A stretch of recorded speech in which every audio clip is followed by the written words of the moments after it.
Dimulai dari sini, saya merasa bahwa sukses bukan lagi cuma sekedar angan-angan. Dimulai dari sini, saya mulai bertemu dan mempelajari ilmu ekonomi dan bisnis dari dosen-dosen yang profesional dan dosen-dosen yang benar-benar ahli di bidang ekonomi dan bisnis. Dimulai dari sini, saya diajarkan bagaimana menjadi seorang pebisnis yang handal dan terampil. Dimulai dari sini, saya mulai mengerti bagaimana merencanakan sebuah plan agar dapat direalisasikan dengan baik. Selain itu, dimulai dari sini, saya mulai mengerti bagaimana kesulitannya untuk menjadi seorang owner perusahaan yang harus mempertahankan, mengembangkan daripada usaha ini. Apalagi di tengah-tengah persaingan yang berat, dan lagi saya juga merintis karir sebagai karyawan Bank Jateng. Jadi dalam situasi ini saya harus berusaha dua-duanya, karir yang sukses dan usaha yang sukses pula. Sukses bagi saya sih adalah apa yang kita inginkan, apa yang kita cita-citakan bisa tercapai. Tidak mudah sih memang kalau mengingat banyak hal yang telah saya lalui baik suka maupun duka. Kadang teringat sih masa-masa kuliah saat bagaimana saya berjuang hingga menjadi seperti sekarang ini. Peningkatan skill dan kompetensi diasah melalui pelatihan-pelatihan dan praktikum-praktikum di kampus yang sangat berguna sekali untuk perkembangan karier saya saat ini. Itu menjadi bekal yang sangat berharga untuk saya bisa menjadi sukses. Kegiatan kemahasiswaan memupuk percaya diri saya sehingga menjadi bekal saya dalam berkarya di dunia kerja. Pendidikan di sini sangat berkualitas, mulai dari dosen, fasilitas pembelajaran, tidak heran akreditasinya bagus. Sukses kami dimulai dari sini. Sukses kami dimulai dari sini. Sukses kami dimulai dari sini.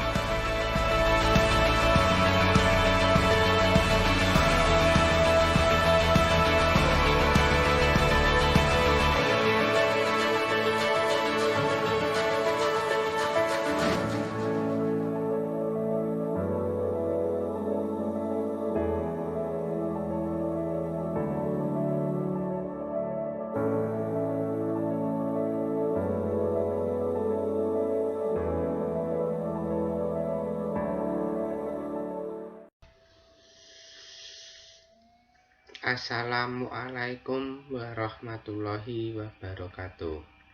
Saya Muhammad Fahmullah Fauzal Faroji dengan NIM 18.05720008,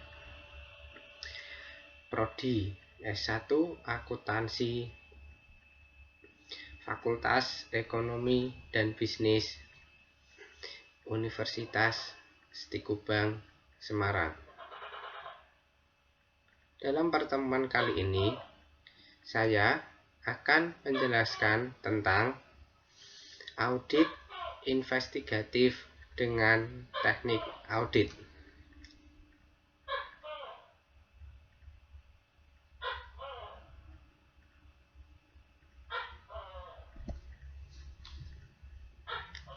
Yang pertama, saya akan menjelaskan tentang pengertian teknik audit.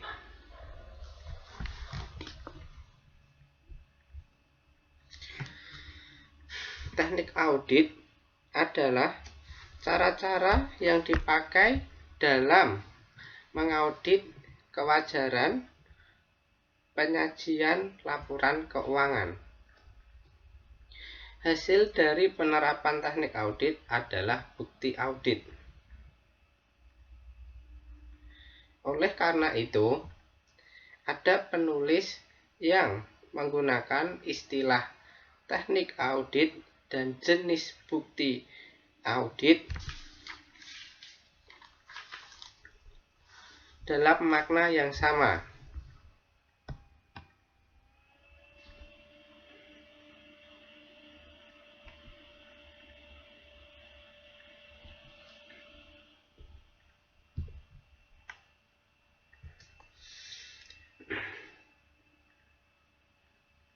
kunci keberhasilan dari semua teknik audit investigatif yang dibahas dalam bagian ketiga buku ini, yaitu buku yang saya pakai adalah buku audit investigatif dan akuntansi forensik dari Tuwana Kota. Seperti ini bukunya. Ya, saya lanjutkan. Kunci keberhasilan berdasarkan buku dari Tuwana Kota adalah 1. Mengerti dengan baik persoalan yang akan dipecahkan. Apa yang akan diaudit investigatif. Dalam bab ini telah dijelaskan bagaimana akuntansi forensik mengidentifikasi persoalan tersebut. Sejak tahap audit fraud yang proaktif sampai diterimanya tuduhan, dugaan, keluhan, dan temuan sementara.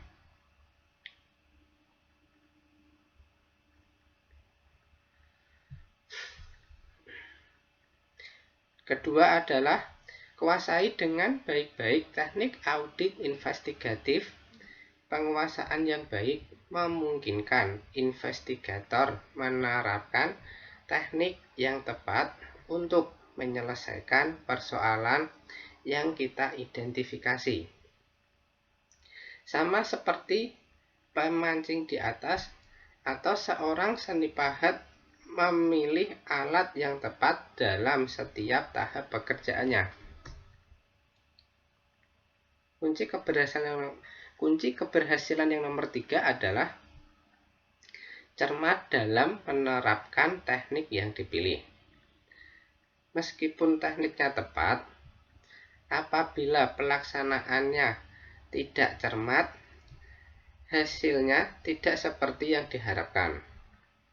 Itulah sebabnya mengapa due professional care merupakan standar audit yang penting. Dalam audit investigatif, kecermatan ini terlihat antara lain dari cara kita mengajukan pertanyaan, menentukan kapan pertanyaan tertentu harus diajukan, menindaklanjuti jawabannya, mempertanyakan sesuatu,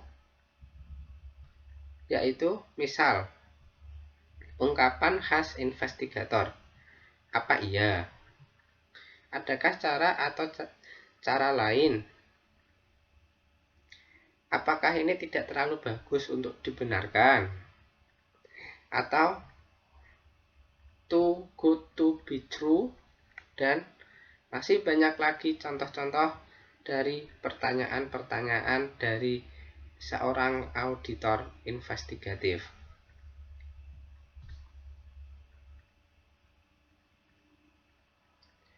Yang keempat adalah cermat dalam menarik kesimpulan dari hasil penerapan teknik yang telah dipilih. Temuan yang kelihatannya sepele di tangan penyelidik yang mempunyai pengetahuan dan pengalaman yang luas merupakan bukti yang kuat dalam proses pengadilan.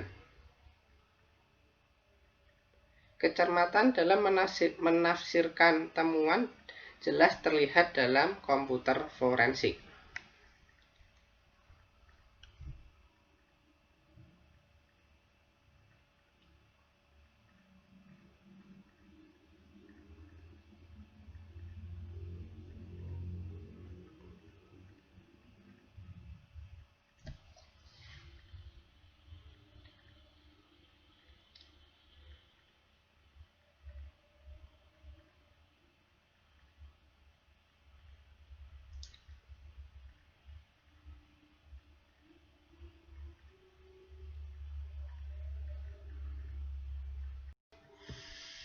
Selanjutnya, saya akan menjelaskan teknik-teknik apa saja dalam audit investigatif.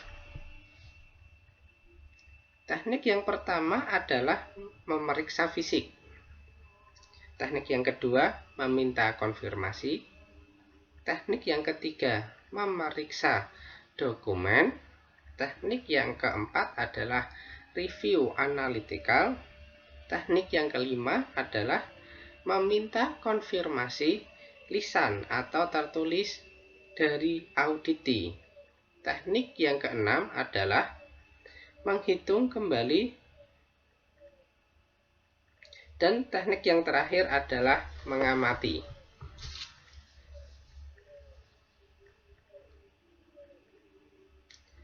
Jika teknik-teknik audit tersebut diterapkan dalam audit umum, maka bukti audit yang berhasil dihimpun akan mendukung pendapat auditor independen. Dalam audit investigatif, teknik-teknik audit tersebut bersifat eksploratif, mencari wilayah garapan atau probing, misal dalam review analytical, maupun pendalaman, misal dalam confirmation dan documentation.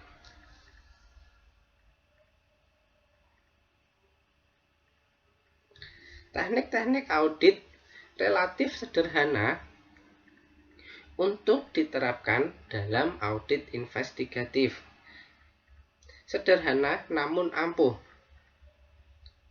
Tema kesederhanaan dalam pemilihan teknik audit, termasuk audit investigatif, banyak dikemukakan oleh para penulis, terutama sejak pasca Sarbanes Oxley.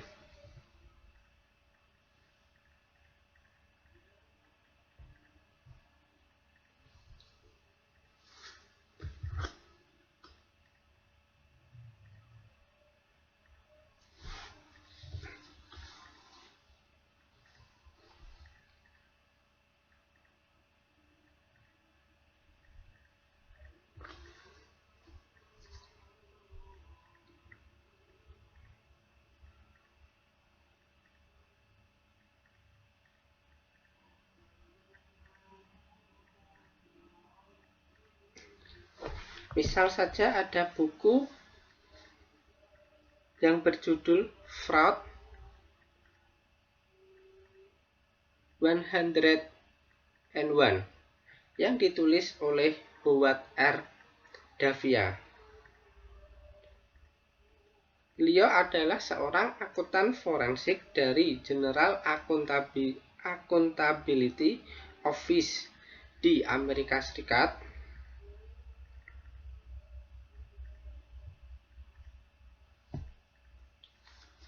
Dalam buku ini mengingatkan bahwa kita sebagai teknik audit untuk pemula sekalipun bisa menjadi teknik yang ampuh jika digunakan pada tempat yang tepat. Peringatan serupa juga diberikan oleh Thomas P. Hawkes dalam bukunya yang berjudul Why and How Audit Must Change. Salah satu teknik yang diunggulkan adalah analytical procedure yang dijelaskan dengan kata sifat yang serba wah. Misal quality, efisiensi, client, service, and staff morale. Teknik ini juga akan dibahas di bawah berulang kali oleh Hawkes dalam bukunya di atas, menekankan pentingnya think analytical first dan bukan langsung terjun ke prosedur audit atau audit investigatif yang detail.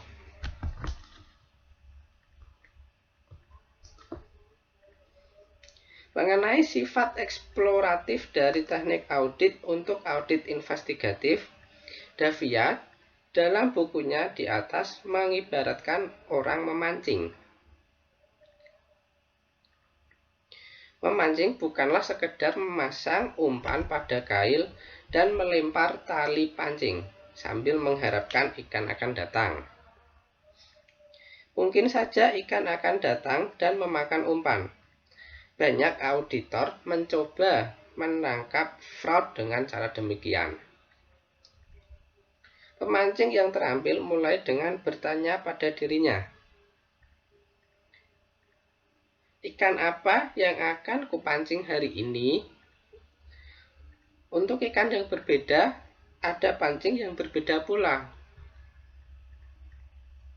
Ada umpan yang berbeda dan ada lokasi yang berbeda juga. Probing atau eksplorasi dalam menemukan fraud tidak berbeda dari pemancing tadi.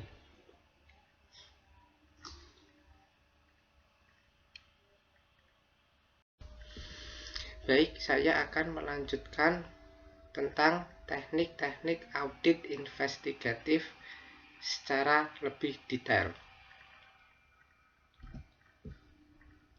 Yang pertama ada memeriksa fisik dan mengamati.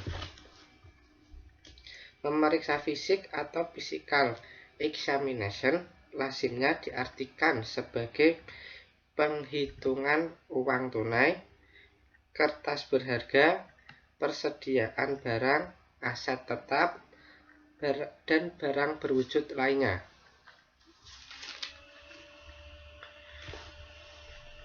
Mengamati sering diartikan sebagai pemanfaatan indera kita untuk mengetahui sesuatu.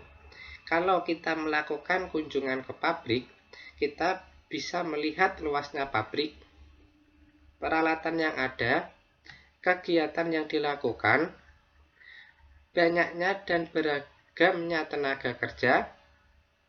Kita juga bisa mendengar kebisingan dari suara pabrik tersebut. Kita bisa mencium atau membau sesuatu, mungkin sesuatu yang wangi seperti pabrik parfum atau pabrik makanan, atau bahkan bau yang menyengat, misalnya adalah penyamakan kulit. Kita bisa mencicipi makanan, misal dari pabrik makanan. Kita merasakan suhu panas atau dingin di tempat kerja. Singkatnya, mengamati adalah menggunakan indera, bisa salah satu atau beberapa indera kita sekaligus.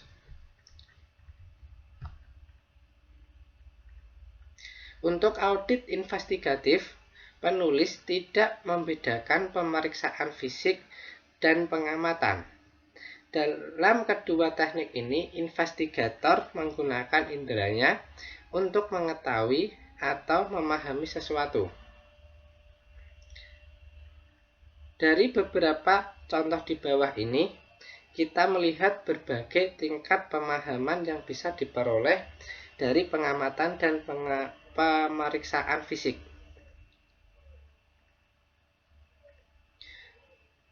Berikut adalah contoh-contohnya. Pertama, dari kunjungan ke lokasi yang terkenal dampak semburan lumpur panas Lapindo, Sidoarjo pada tahun 2006, investigator menyaksikan sendiri apa yang terjadi dan luasnya musibah.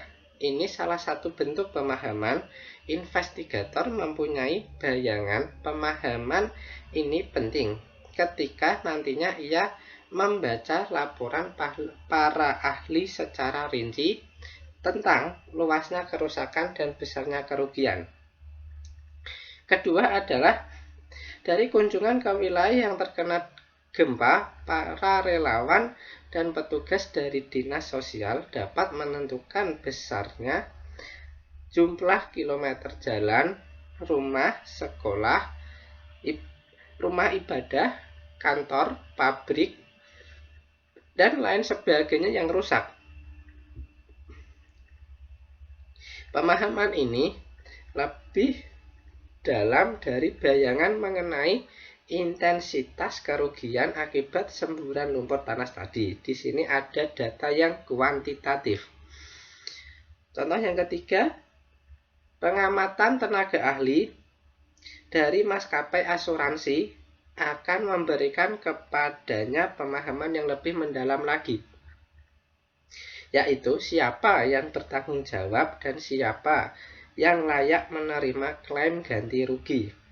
Ini pertanyaan yang senantiasa dihadapi maskapai asuransi, dan mereka harus dapat membuktikan jawabannya.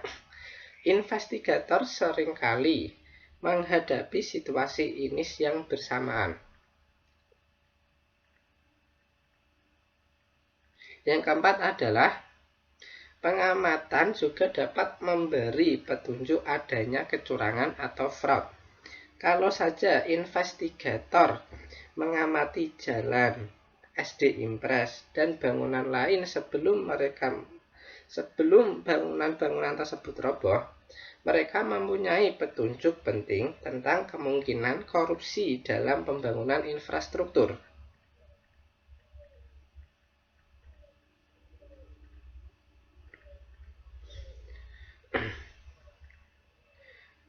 Berikut disajikan contoh sesungguhnya dari penemuan fraud atas dasar pengamatan dan pemeriksaan fisik.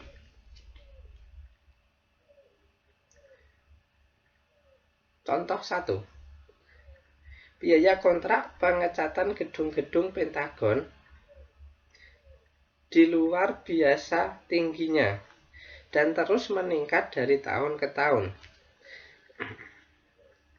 Seorang investigator memutuskan untuk melakukan observasi atas luas bidang yang harus dicat.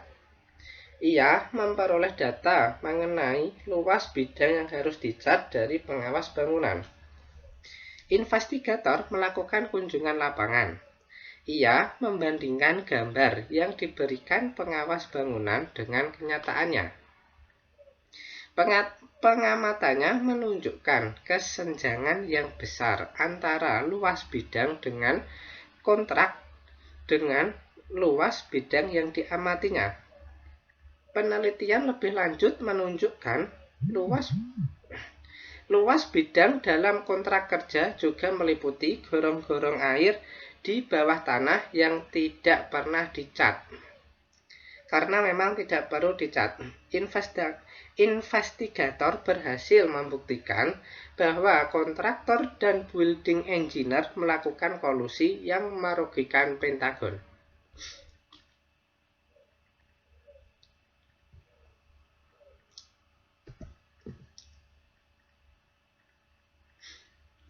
Teknik selanjutnya adalah meminta informasi dan konfirmasi. Meminta informasi baik secara lisan maupun tertulis kepada auditi merupakan prosedur yang biasa dilakukan oleh auditor, khususnya adalah investigator. Pertanyaannya, apakah dalam audit investigasi hal ini perlu dilakukan? Apakah sebaiknya kita tidak meminta informasi supaya yang diperiksa tidak mengetahui apa yang kita cari? Yang bersangkutan juga mempunyai kepentingan dan peluang untuk berbohong.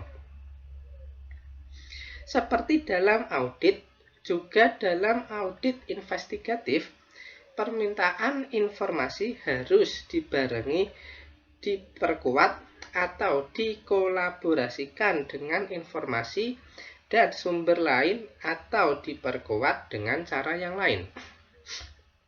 Permintaan informasi sangatlah penting dan juga merupakan prosedur yang normal dalam suatu audit investigatif. Meminta konfirmasi adalah meminta pihak lain dari yang diaudit investigatif untuk menegaskan kebenaran atau ketidakbenaran suatu informasi. Dalam audit, teknik ini umumnya diterapkan untuk mendapatkan kepastian mengenai saldo utang piutang, akan tetapi sebenarnya Ia dapat diterapkan untuk berbagai informasi keuangan maupun non-keuangan. Dalam audit investigatif, kita harus memperhatikan apakah pihak ketiga mempunyai kepentingan dalam audit investigatif. Dalam kasus tender pengadaan barang, misal, permintaan konfirmasi dari penyuplai yang cenderung melindungi pejabat perlu diperkuat. Misalnya adalah dengan konfirmasi Direktorat Jenderal Bea Cukai jika barang tersebut adalah barang impor.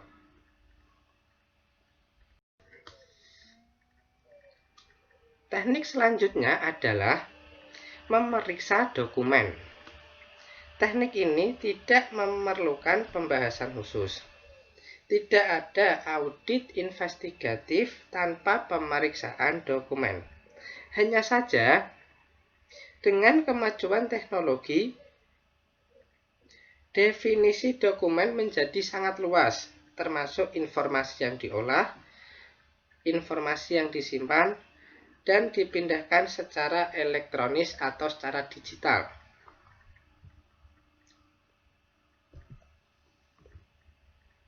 Teknik selanjutnya adalah review analytical.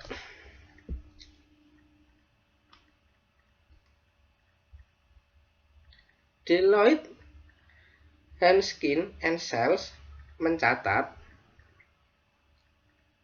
penggunaan teknik review analytical dalam audit manual mereka pada tahun 1930-an, di akhir tahun 1960-an, dan di awal tahun 1970-an.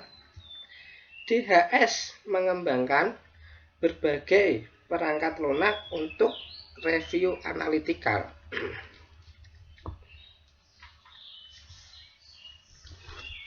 Di antaranya adalah Statistical Technical for Analysis Review in Auditing. Judul yang sama digunakan sebagai judul dari buku yang ditulis oleh pionir dalam bidang ini, misal Kenneth W. Stringer and Trevor R. Stewart. Dalam review analytical, yang penting bukanlah perangkat lunak, tetapi semangatnya seperti dikatakan Hawks di atas, think analytical first. Ini adalah ciri auditor dan investigator yang tangguh.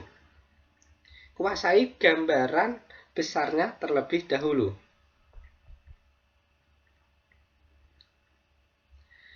Stringer and Stewart menulis,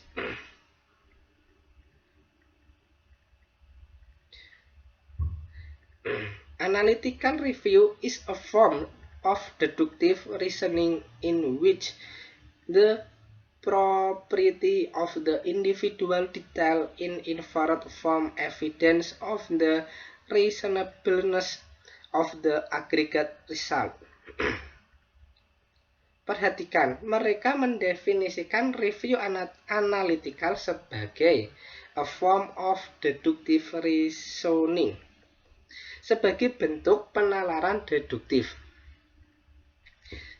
Tekanannya adalah pada penalaran.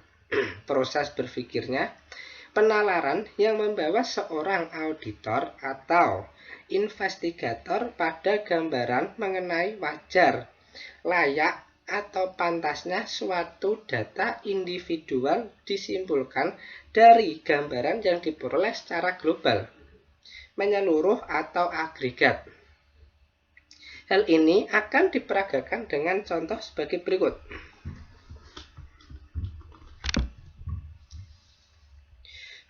Bagaimana kesimpulan atau inference itu diperoleh? Stringer dan Stewart melanjutkan. It involves a comparison of the record financial result with result that may reasonably be expected in the circumstance. Atau review Review analytical meliputi perbandingan antara data keuangan menurut catatan dengan apa yang wajar atau yang layak seharusnya terjadi. Pada dasarnya, seorang investigator secara intuitif terobsesi dengan sesuatu yang agaknya tidak benar, sesuatu yang melenceng, dan bahwa something must be wrong because it appears so.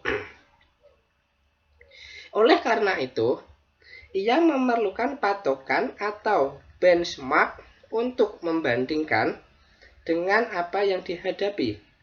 Patokan inilah yang dirumuskan Stringer dan Stewart sebagai result that may reasonably be expected.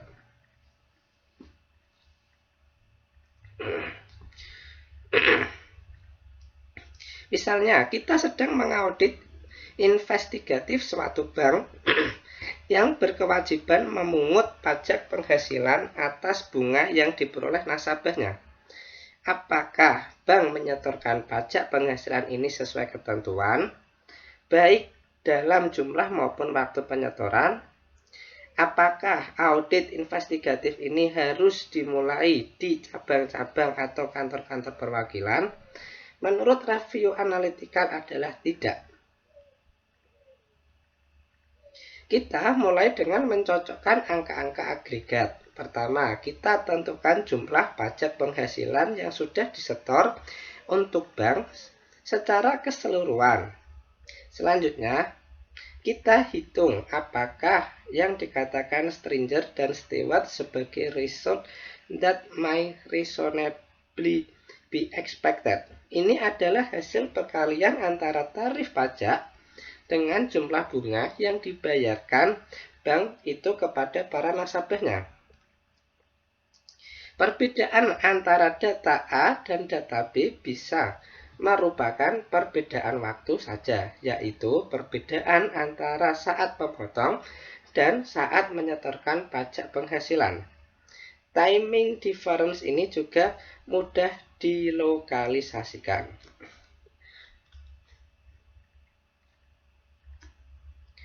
Namun, mungkin juga ada perbedaan yang bersifat tetap, misal dalam hal deposan. Dalam negeri yang mendapat pembebasan pajak penghasilan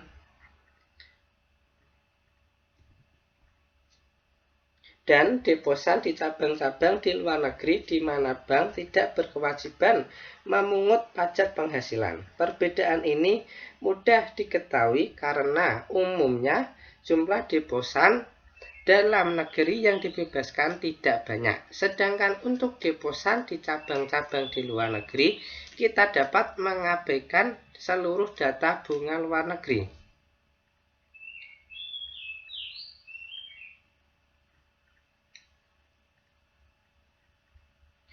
Dari contoh yang saya uraikan tersebut,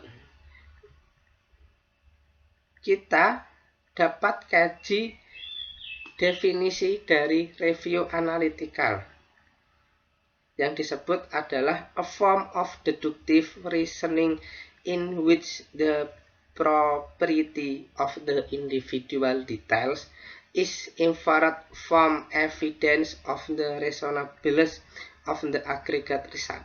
Kita harus mulai dari belakang. Pertama, evidence of the reasonableness of the aggregate result.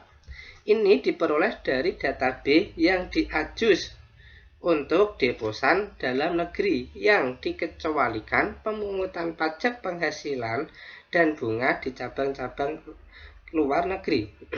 Kedua adalah a form deductive reasoning. Di sini kita membuat deduksi dari agregat data global dan data menyeluruh yang ada dalam data A dan B. Deduksi ini berkenaan dengan the propriety of the individual detail. Kelayakan, kewajaran, atau kepantasan dari individual detail Individual detail di sini adalah pemungutan dan penyotoran pajak penghasilan oleh bank secara transaksi demi transaksi, cabang demi cabang, atau mungkin pejabat bank sesuai dengan kewenangannya. Kita harus think analytical first dan tidak langsung terjun menyibukkan diri dengan detail substantif tes.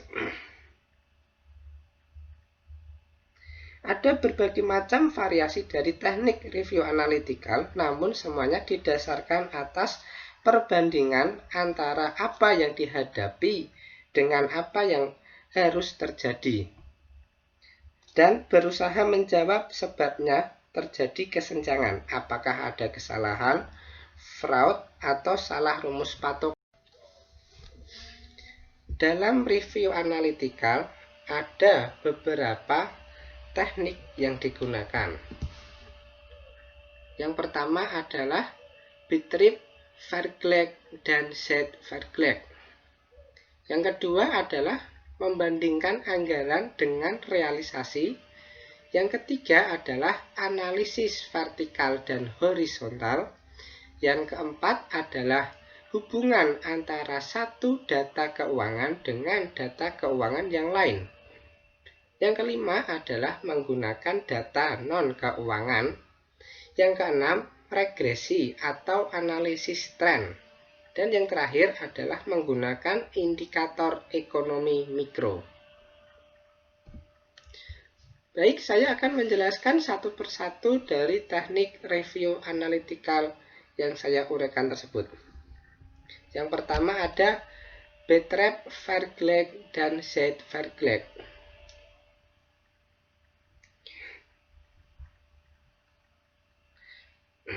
Dalam Zeitvergleich, kita membandingkan perusahaan yang kita audit investigatif pada saat sekarang dengan hal yang sama di masa lalu. Dalam Zeitvergleich, kita mencoba memahami bagaimana perusahaan yang kita audit investigatif ini berbeda dengan masa lalunya dan mengapa. Kembali kepada Michael Porter, ia menggunakan Zeitvergleich untuk menerangkan kesinambungan laba dari suatu perusahaan. Investigator menggunakan teknik yang sama untuk melihat indikasi fraud karena fraud mengancam kesinambungan laba tadi. Dari contoh Vergleich dan Zeitvergleich tadi, kita bisa melihat pentingnya menentukan patokan atau benchmark. Patokan ini harus seukuran dan sejenis. Ia harus komparabel. Patokan yang betul-betul komparabel tentunya sangatlah langka.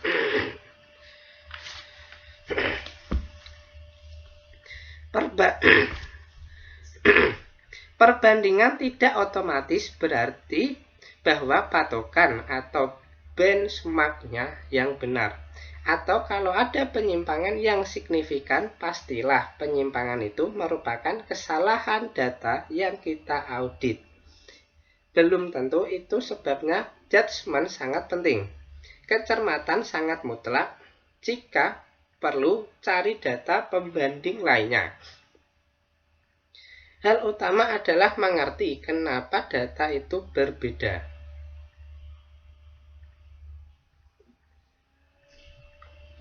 Teknik yang kedua adalah membandingkan anggaran dengan realisasi.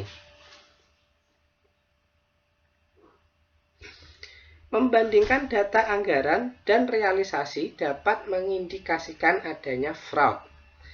Hal yang perlu dipahami di sini adalah mekanisme pelaksanaan anggaran, evaluasi atas pelaksanaan anggaran, dan insentif yang terkandung dalam sistem anggaran.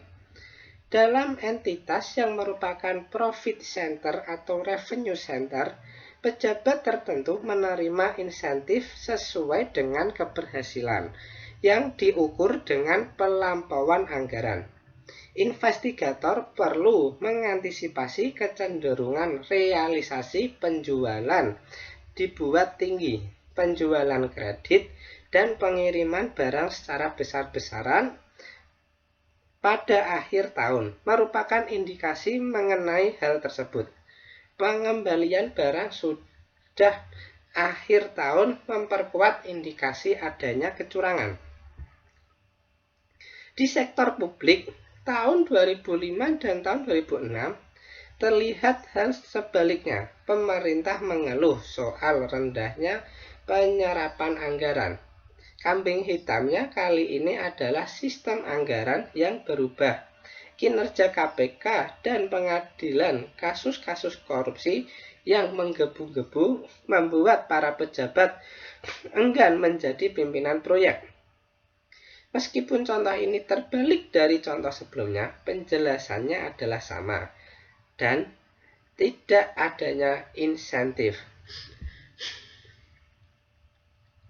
Insentif tidak perlu berupa insentif keuangan atau bonus. Mempertahankan seorang bisa menjadi insentif dalam perusahaan yang berkecimpung di bidang teknologi.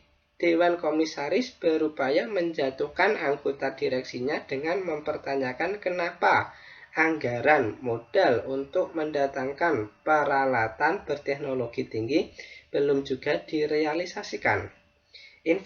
Investigator perlu memahami pentingnya kedua kubu ini.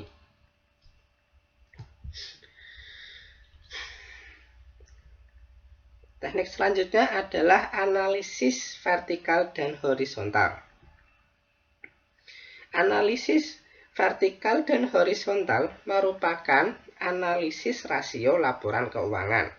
Analisis vertikal menunjukkan rasio antara suatu akun dengan akun lainnya dalam laporan keuangan untuk tahun yang sama. Contoh analisis vertikal dalam laporan laba rugi, rasio antara harga pokok penjualan dengan harga penjualan. Rasio antara laba kotor dengan penjualan, rasio antara biaya penjualan dengan penjualan, rasio antara biaya administrasi dengan penjualan, dan masih banyak lagi. Analisis ini disebut analisis vertikal karena angka-angka yang dibandingkan terletak secara vertikal dalam laporan keuangan. Misal, dalam contoh laporan laba rugi tersebut. Selanjutnya ada lagi yaitu analisis vertikal dapat dilakukan untuk neraca. Akun-akun neraca dapat dibandingkan misal dengan jumlah aset. Dengan analisis vertikal, kita dapat mengubah angka-angka laporan keuangan dari nilai menjadi angka-angka dalam persentase. Laporan keuangan dalam persentase ini disebut laporan keuangan berukuran yang sama. Ada neraca berukuran sama, laba rugi berukuran sama, dan laporan arus kas berukuran sama.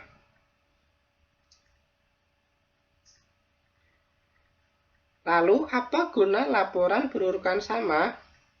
Manfaatnya adalah membandingkan perusahaan sejenis yang mempunyai ukuran yang berbeda. Misal, kita ingin membandingkan perusahaan obat-obatan. Perusahaan A mempunyai omset 100 miliar, sedangkan perusahaan B memiliki omset 10 triliun. Kita bisa mengabaikan nilai rupiah dari kedua perusahaan ini karena yang ingin diketahui. Misal, apakah laba kotor sebagai persentase dari penjualan untuk perusahaan A lebih besar atau lebih kecil dari perusahaan B. Selanjutnya adalah analisis horizontal. Menunjukkan perubahan atau kenaikan atau penurunan suatu akun untuk satu periode dibandingkan dengan periode sebelumnya atau periode berikutnya. Analisis ini tidak lain dari Z-Vergleich yang telah dibahas sebelumnya. Angka-angka untuk akun yang sama dari tahun periode sebelumnya atau tahun periode berikutnya Dalam penyajian laporan keuangan disajikan berdampingan, oleh karena itu analisis ini disebut analisis horizontal.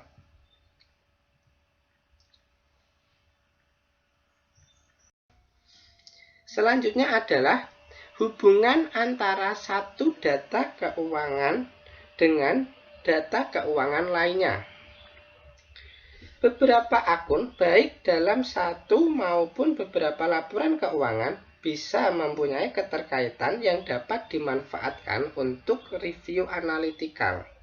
Contohnya, angka penjualan dengan piutang dan persediaan rata-rata, angka penjualan dengan bonus bagian penjualan, penghasilan bunga dengan saldo rata-rata tabungan, dan masih banyak lagi.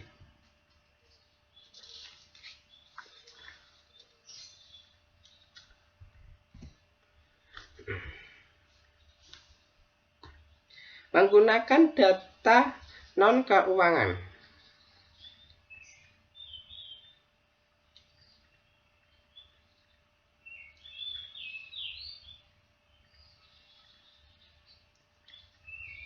Inti dari review analitikal adalah mengenal pola hubungan, relationship pattern.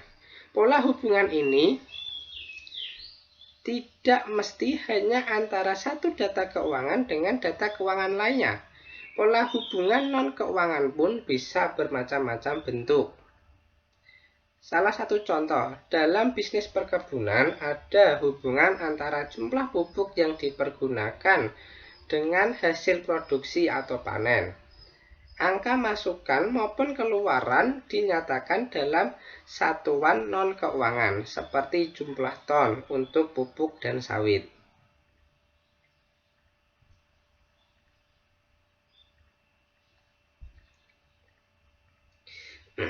Review analitikal sering dilakukan dengan hitungan cepat untuk menunjukkan keganjilan. Seorang bankir mencatat informasi yang diterimanya dari calon nasabah kreditnya. Dengan cepat ia memutuskan bahwa pabrik pulp berkapasitas besar di lokasi yang terisolasi tidak akan bisa beroperasi karena bahan bakunya tidak cukup. Semua data untuk membuat kesimpulan itu diperoleh selama makan siang dengan calon debiturnya. Teknik selanjutnya adalah regresi atau analisis tren.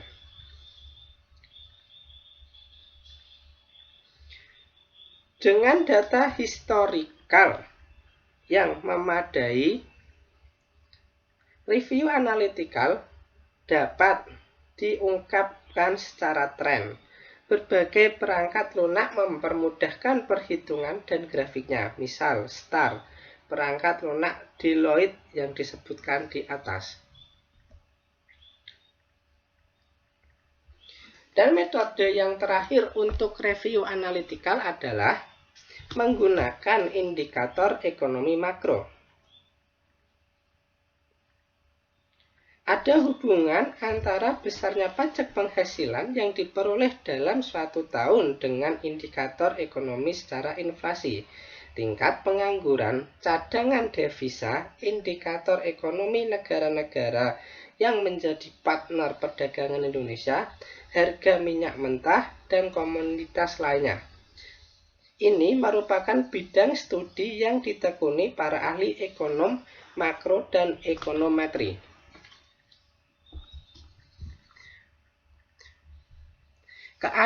Keandalan perumusan ekonometri akan membantu auditor atau investigator melalui data agregat tanpa harus memasuki pemeriksaan SPT sebagai langkah pertama.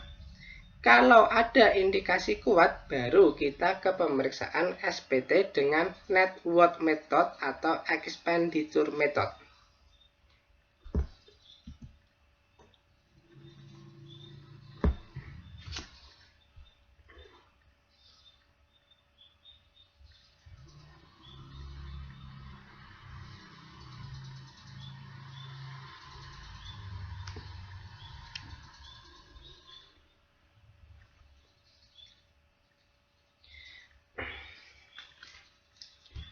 Selanjutnya adalah teknik dari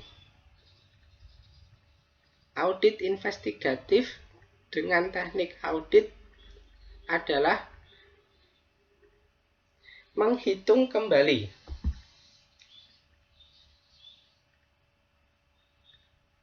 Menghitung kembali adalah mengecek kebenaran perhitungan, baik itu bagi, tambah, kurang, kali, dan lain sebagainya. Prosedur ini sangat lazim dilakukan dalam audit. Biasanya tugas ini diberikan kepada seseorang yang baru memulai bekerja sebagai auditor atau seorang junior auditor di kantor akuntan.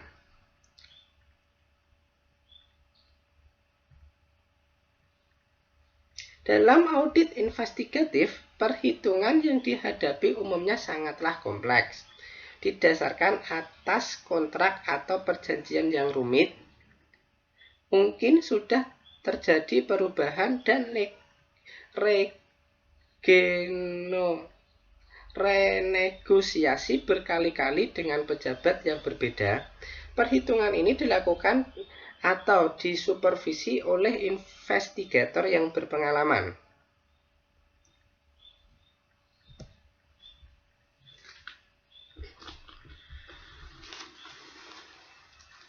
Sebagai penutup, saya akan menjelaskan perbedaan antara audit atas laporan keuangan dengan audit investigatif. Audit atas laporan keuangan bertujuan untuk memberikan pendapat mengenai kewajaran laporan keuangan sesuai dengan standar akuntansi keuangan. Hasil audit atas laporan keuangan ditunjukkan dalam bentuk opini. Ruang lingkup audit atas laporan keuangan adalah auditor mengumpulkan bukti audit untuk memberikan reasonable assurance atau keyakinan yang memadai. Sedangkan audit investigatif bertujuan untuk mengumpulkan bukti-bukti yang dapat diterima oleh ketentuan perundang-undangan yang berlaku atau mengumpulkan bukti hukum dan barang bukti sesuai dengan hukum acara atau hukum pembuktian yang berlaku. Ruang lingkup audit investigatif lebih dalam dan lebih luas dari audit atas laporan keuangan. Karena bukti hukum dan bukti yang dikumpulkan akuntan forensik akan diuji dalam persidangan. Pengujian ini yang akan menentukan apakah bukti atau barang bukti dapat menjadi alat bukti yang dapat memberikan keyakinan kepada hakim atau arbitrators.